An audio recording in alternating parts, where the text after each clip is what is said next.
العالمين والصلاة والسلام على سيد الأنبياء والمرسلين أما بعد فأعوذ بالله من الشيطان الرجيم بسم الله الرحمن الرحيم إن الله وملائكته يصلون على النبي يا أيها الذين آمنوا صلوا عليه وسلموا تسليما الصلاة والسلام عليك يا رسول الله وعلى آلك وأصحابك يا حبيب الله الصلاة والسلام عليك يا نبي الله وعلى آلك وأصحابك يا رحمة للعالمين معزز و محترم سامعین کرام، آج ماہ رمضان کی 28 تاریخ ہے اور آج کی ہماری گفتگو کا موضوع ہے اہل اللہ کون، یا دوسرے لفظوں میں اللہ کے ولی کی کیا پہچان اور کیا نشانیاں ہیں جو قرآن و حدیث میں بیان کی گئی۔ دراصل اس گفتگو کی ضرورت اس لیے پیش آئی کہ اللہ والے تو بہت تھوڑے ہوتے ہیں، بہت سارے لوگ ایسے ہیں جنہوں نے ولایت کا صرف لبادہ اوڑھا ہوتا ہے، اپنے آپ کو ولی ظاہر کرتے ہیں اور حقیقت میں ان کا تصوف، شریعت، اللہ تبارک و تعالی کے احکام سے دور دور کا بھی کوئی رشتہ نہیں ہوتا،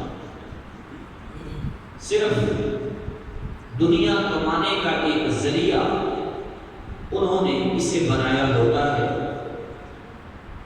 اور سادہ لوگ سنی مسلمان جسے بھی دیکھتے ہیں کہ اس نے گلے میں 2 4 5 تسمیاں لٹکائی ہوئی ہیں، لمبا سارا چوغا پہنا ہوا ہے اور حق حقوق کی صدائیں لگا رہا ہے، چاہے وہ بھنگی ہی کیوں نہ ہو، چرسی ہی کیوں نہ ہو، نشئی ہی کیوں نہ ہو، وہ 2 4 نعرے لگا دیتا ہے تو ہم اسی کو ولی سمجھ بیٹھتے۔ اور بعض اوقات تو معاملہ اتنا بگڑ جاتا ہے کہ ہر ذی شعور دیکھتے ہی پہچان جاتا ہے کہ یہ بندہ شریعت کی خلاف ورزی کر رہا ہے، مگر اس کے باوجود پتہ نہیں کیا وجہ ہے کہ ہماری آنکھوں پر پٹی بندھ جاتی ہے، ہم اس کی غلط بات کو بھی درست ثابت کرنے کے چکر میں ہوتے ہیں۔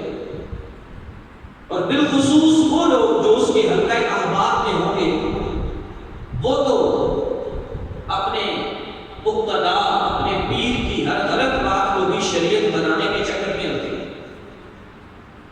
معذرت کے ساتھ وہ لوگ جو واقعی اللہ کے بندے ہیں، جو واقعی اہل اللہ ہیں، جو واقعی ولی اللہ کہلانے کے حقدار ہیں، میں ان کے متعلق کچھ نہیں کہہ رہا، نہ میری جسارت، میں صرف ان لوگوں کو آپ کے سامنے ظاہر کرنا چاہتا ہوں کہ جن کا ان لوگوں سے تعلق نہیں، صرف دنیا داری کا ڈھونگ رچایا ہوا ہے۔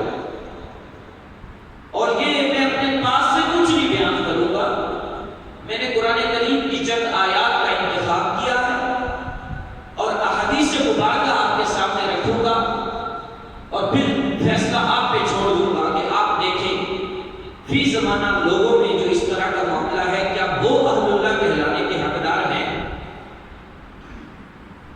انتہائی آسان اور سادہ سی بات یہ ہے، نبی مکرم صلی اللہ تعالی علیہ وآلہ وسلم نے اللہ کے پیارے بندوں کی نشانی بیان کرتے ہوئے فرمایا، اذا ذکر اللہ، کہ جب تم انہیں دیکھو تمہیں خدا یاد آ جائے۔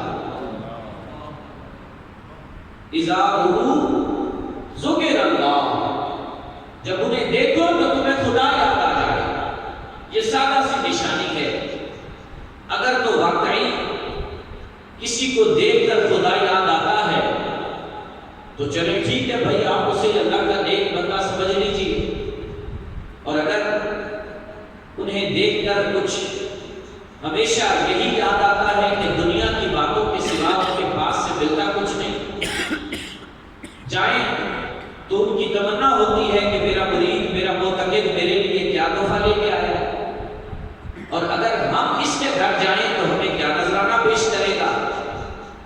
تو جب ایسے لوگ ہوتے ہیں تو وہ یقیناً اہل اللہ کہلانے کے حقدار نہیں ہوتے. سورہ فرقان پارہ نمبر 19 آیت نمبر 63 سے لے کر آیت نمبر 74 تک 11 آیات کے اندر اللہ تبارک و تعالیٰ نے اپنے نیک بندوں کے کچھ اوصاف بیان فرمائے ہیں. میں یہ نہیں کہتا کہ یہ سارے کے سارے اوصاف جو ہے نا وہ یہی ہیں، ان کے علاوہ اور ان کے اندر کوئی صفت نہیں ہوتی، لیکن قرآن کریم کے فرمانے کے مطابق ان میں یہ اوصاف بھی ہونے چاہیے. سنتے ہیں ہم، فرمایا وَعِبَادُ الرَّحْمَنِ الَّذِينَ يَمْشُونَ عَلَى الْأَرْضِ هَوْنًا. پہلی نشانی، اور رحمان کے بندے وہ ہیں جب زمین پر چلتے ہیں تو عاجزی کے ساتھ، اکڑ کر نہیں چلتے. ان کی چال ڈھال گفتگو میں تکبر نہیں ہوتا، بڑائی نہیں ہوگی. ان کی گفتگو چال ڈھال میں عاجزی اور انکساری ہوگی. اور یہی ہمارے پیارے آقا صلی اللہ علیہ وآلہ وسلم کی سنت مبارک ہے. نبی مکرم علیہ السلام جب چلتے تو انتہائی وقار کے ساتھ ایسی چال حضور چلتے کہ دیکھنے والا یہ محسوس کرتا کہ آپ صلی اللہ علیہ وآلہ وسلم جیسی عظیم ہستی تشریف لے جا رہے ہیں. حضور کو کبھی کسی نے یوں عام لوگوں کی طرح دوڑتے نہیں دیکھا، اور حضور کبھی بیماروں کی طرح، لاغر بندے کی طرح بھی نہیں چلتے تھے، بلکہ آپ صلی اللہ علیہ وآلہ وسلم درمیانی چال چلا کرتے تھے، وقار کے ساتھ، عزت کے ساتھ. تو پہلی نشانی اہل اللہ کی بیان ہوئی، وَعِبَادُ الرَّحْمَنِ الَّذِينَ يَمْشُونَ عَلَى الْأَرْضِ هَوْنًا. رحمان کے بندے وہ ہیں جو زمین پر عاجزی سے چلتے، تکبر نہیں ہوتا ان کے قول و فعل میں. نمبر 2، وَإِذَا خَاطَبَهُمُ الْجَاهِلُونَ قَالُوا سَلَامًا. اور جب ان سے جاہل مخاطب ہوتے ہیں تو وہ کہتے ہیں سلام. اس سلام سے مراد ہے ایسا سلام کہ جس سے بندہ اس جاہل سے جدا ہو جائے، دور ہو جائے، بحث میں نہ پڑے. کہ ظاہری بات ہے گفتگو کا فائدہ اسی بندے سے ہوگا جو بندہ خود کچھ جانتا بوجھتا ہے، تو گفتگو کسی نتیجے پر پہنچے گی. جو ہے ہی جاہل، اس سے آپ سارا دن ہی گفتگو کرتے رہیں تو وہ مثال دیا کرتے ہیں نا کہ بھینس کے آگے بیج بجانے والی بات ہے. ظاہری بات اسے کچھ نہیں معلوم ہوگا. تو جاہل بندے کی گفتگو صرف جھگڑا ہے اور کچھ نہیں. تو اللہ کے نیک بندے جاہلوں سے بحث نہیں کرتے، جھگڑا نہیں کرتے، بلکہ سلام کر کے دور ہو جاتے.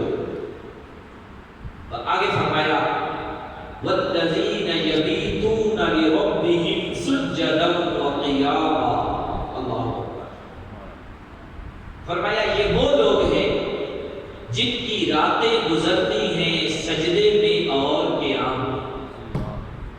ان کی راتیں معاذ اللہ برے کاموں میں نہیں گزرتی، کی راتیں اپنے چند چنیدہ چاہنے والوں کو معتقدین کو پاس بٹھا کر ساری رات گپ شپ لگانے میں نہیں گزرتی. ان کی راتیں لوگوں کے خلاف پلان بنانے میں نہیں گزرتی. ان کی راتیں گزرتی ہیں سجدہ و قیاما. کچھ وقت سجدے میں گزر جاتا ہے، کچھ وقت قیام میں گزر جاتا ہے. جی ہاں، صحابہ کرام رضوان کی زندگیوں میں دیکھیں تو بھی یہی کچھ ملے گا، اور صحابہ کرام کے بعد تابعین تبع تابعین کی زندگیوں میں دیکھیں تو آپ کو یہی ملے گا کہ اہل اللہ وہی ہوتے تھے جن کی راتیں سجدے اور قیام میں گزرا کرتی تھی.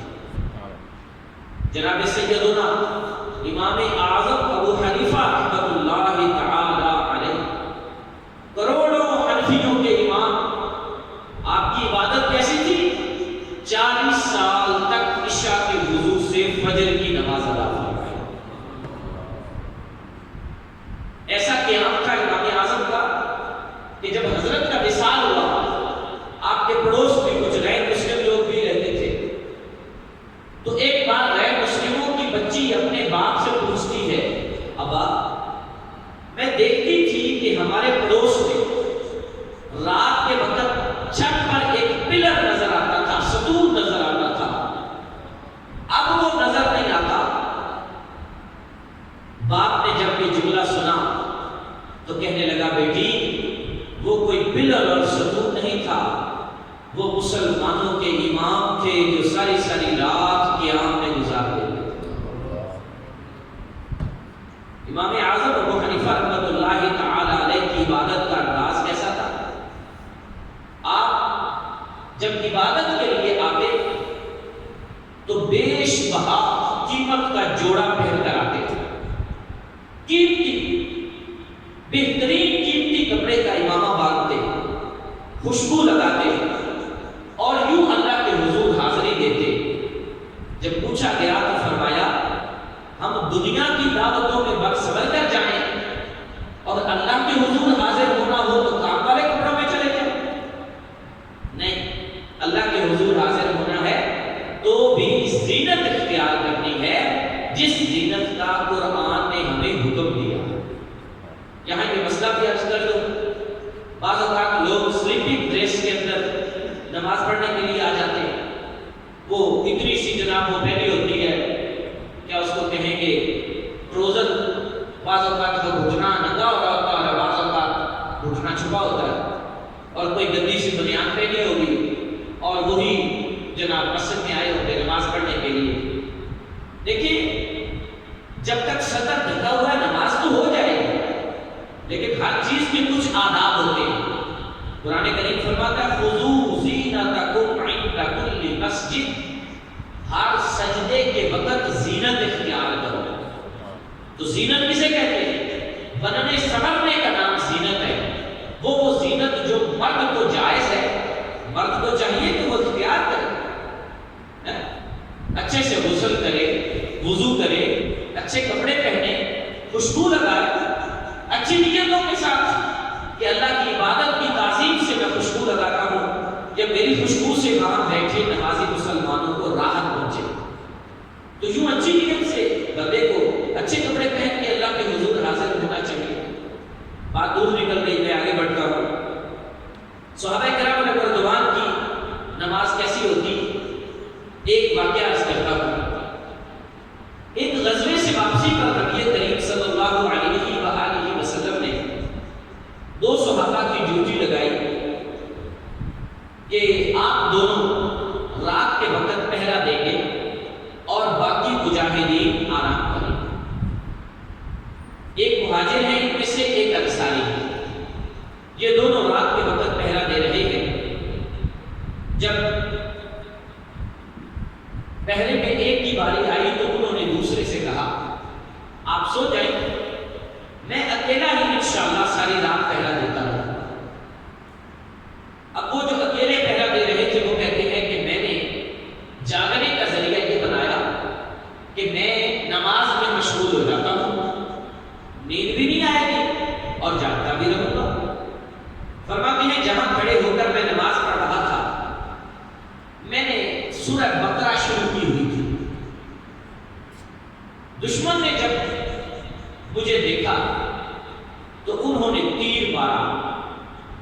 ایک تیر اس وقت مارا جب میں قیام میں تھا، دوسرا اس وقت مارا جب میں رکوع میں تھا، تیسرا اس وقت مارا جب میں سجدے میں تھا، لیکن مجھے سورہ بقرہ میں چاشنی ہی اتنی نصیب ہو رہی تھی کہ میں نے تیر برداشت کر لیا، لیکن نماز توڑنا گوارا نہ کیا۔ صبح کے وقت جب صبح ہوئی، اپنے ساتھی کو بیدار کیا تو انہوں نے حیرت سے پوچھا، یہ کیا، آپ تو زخمی ہو چکے، آپ نے رات ہی مجھے کیوں نہیں جگایا؟ تو کہنے لگے میں جگا دیتا، لیکن مجھے خود ہی نماز میں اتنا مزہ آ رہا تھا کہ مجھے زخمی ہونے کا پتہ ہی نہیں چلا۔ اللہ فرمایا ان لوگوں کے متعلق، والذین یبیتون لربہم سجدا وقیاما، ان لوگوں کی تیسری نشانی یہ ہے کہ ان کی راتیں اللہ کے حضور سجدے اور قیام میں گزرتی۔ یہاں پر کافی کلام کیا جا سکتا ہے، لیکن میں چاہتا ہوں کہ ساری نشانیوں کا احاطہ ہو جائے۔ آگے فرمایا والذین یقولون ربنا اصرف عنا عذاب جہنم ان عذابها کان غراما، اور وہ اللہ کے حضور دعا مانگتے ہیں، اے اللہ ہم سے اپنے جہنم کے عذاب کو دور فرما دے، بے شک تیرا جہنم کا عذاب گلے کا پھندا ہے۔ یعنی عبادت کر کے ان کے اندر کوئی تکبر نہیں آ جاتا۔ یہاں تو صورتحال یہ ہے، اہل اللہ تو اہل اللہ رہے، عام بندے کو بھی اگر توفیق ہو جائے نا تہجد کی 2 4 5 مہینوں سے اٹھنا شروع ہو جائے تو اس کی چال میں فرق آ جاتا ہے، اس کی گفتگو میں بھی فرق آ جاتا ہے، جگہ جگہ بتاتا پھرے گا جناب نیند ہی نہیں پوری ہوتی، کیوں جی 2 بجے پھر آپ اٹھ جانا، ہاں بڑی دیر کا معمول ہے، 2 بجے اٹھ جائیے، پورے 12 نفل کا جلدی پڑی دے۔ عام بندے کو توفیق ہو جائے تو وہ کہتا پھرے گا اور اپنی تہجد پر اتراتا ہوگا، اور یہاں صورتحال یہ ہے کہ ساری رات ان کی قیام میں گزرتی ہے، مگر رب کے حضور عاجزی سے کہتے ہیں مولا ہماری عبادت کچھ نہیں، تیرے بچائے بغیر ہم نہیں بچ سکتے، تو ہمیں جہنم سے آزادی عطا، تو ہمیں جہنم سے آزادی عطا۔ اللہ پھر جہنم کے متعلق اللہ فرماتا ہے انہا ساءت مستقرا ومقاما، بے شک جہنم تو بہت برا ٹھکانہ ہے۔ ان کی اگلی نشانی بیان فرمائی والذین اذا انفقوا لم یسرفوا ولم یقتروا وکان بین ذلک قواما، اور وہ لوگ جب اللہ کی راہ میں خرچ کرتے ہیں تو نہ اسراف کرتے ہیں اور نہ ہی بخل سے کام لیتے ہیں، بلکہ اس کی درمیانی راہ چلتے ہیں۔ جب خرچ کرنے کا موقع آتا ہے تو نہ بخل نہ اسراف، اور معذرت کے ساتھ یہاں ایسی صورتحال ہے کہ بعض سجادہ نشین صاحبان، گدی نشین صاحبان جن کو یہ پیری مریدی مل جاتی ہے جناب ورثے میں، بزرگوں نے تو بڑی محنتیں کی ہوتی ہیں، ان کے آباء و اجداد نے تو بڑا کچھ عبادت میں وقت گزارا ہوتا ہے، لیکن آج کل میں سجادہ نشینوں کا حال میں معذرت سے کہہ رہا ہوں کچھ ایسا ہے کہ ان کے پیسے تو اچھی اچھی گاڑیوں میں لگے، ہر ماڈل نیا پیر صاحب کے لیے آنا چاہیے، پیر صاحب کے جناب زو کے اندر شیر بھی ہونا چاہیے، تو مور بھی ہونے چاہیے، تو فلاں بھی ہونا چاہیے، اور پیر صاحب کا کام تو کتوں کو لڑائی کرانا ہوتا ہے۔ معذرت کے ساتھ یہ جو لوگ ایسا کرتے ہیں میں انہیں کو ٹارچ کر رہا ہوں، جو حقیقت میں اللہ والے ہیں میرا نشانہ وہ نہیں، جو ایسا کرتے ہیں وہ لوگ میرا نشانہ ہے، کہ ان لوگوں کا پیسہ تو یہاں خرچ ہوگا، انہیں کیا کہ کبھی کسی مرید کو دے بھی دیا جاتا ہے جو غریب ہو، یہ نہیں کہ مرید سے ہمیشہ بکرا لیا ہی جاتا ہے، مریدوں کی خدمت بھی کی جاتی ہے، یہ ایسے پیر بھی ہونے چاہیے۔ حضور غوث اعظم رحمۃ اللہ تعالی علیہ حج کو جا رہے تھے،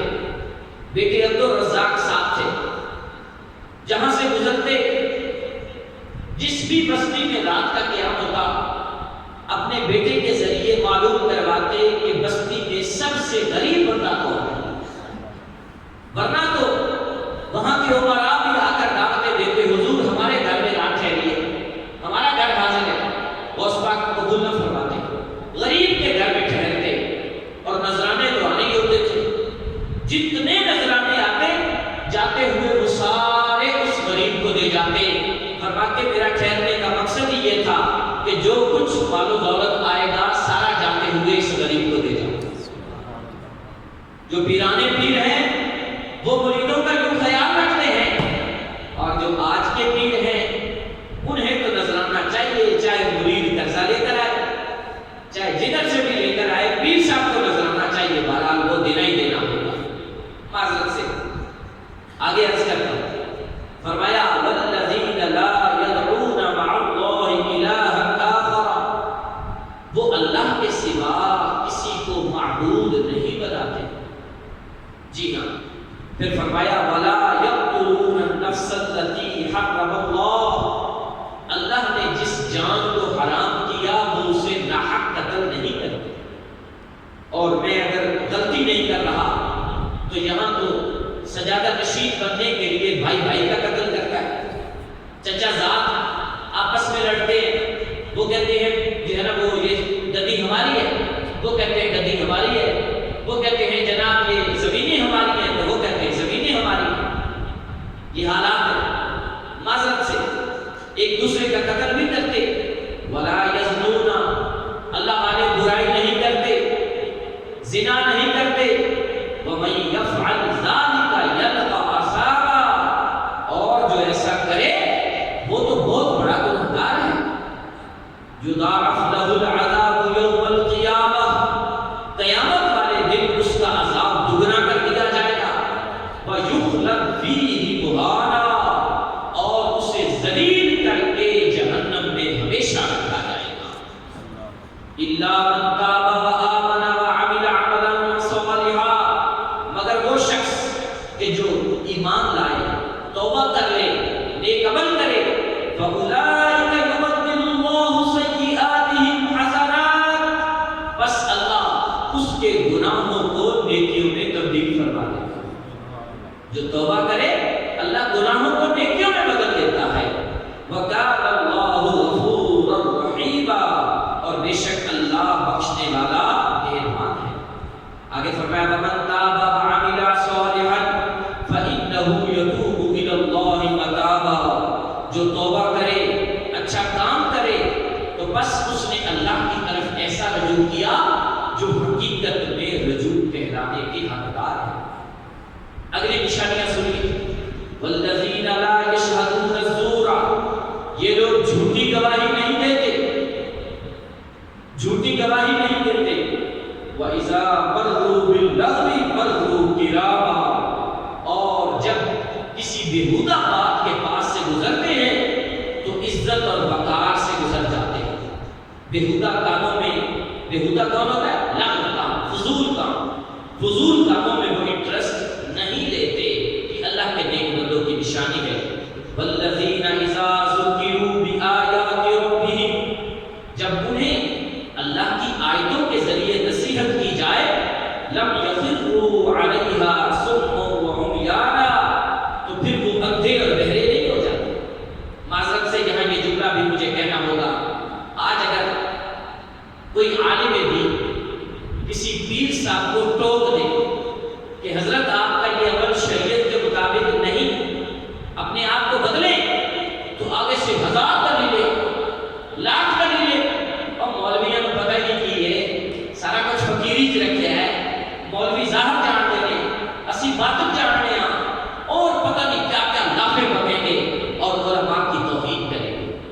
اللہ والوں کی یہ شان نہیں کہ جب انہیں قرآن و حدیث پڑھ کے سمجھایا جائے تو وہ آگے سے اڑے، نہیں، اللہ والوں کی شان یہ ہے کہ قرآن و حدیث سے جب انہیں سمجھایا جائے تو وہ فوراً سر تسلیم خم کر دیں۔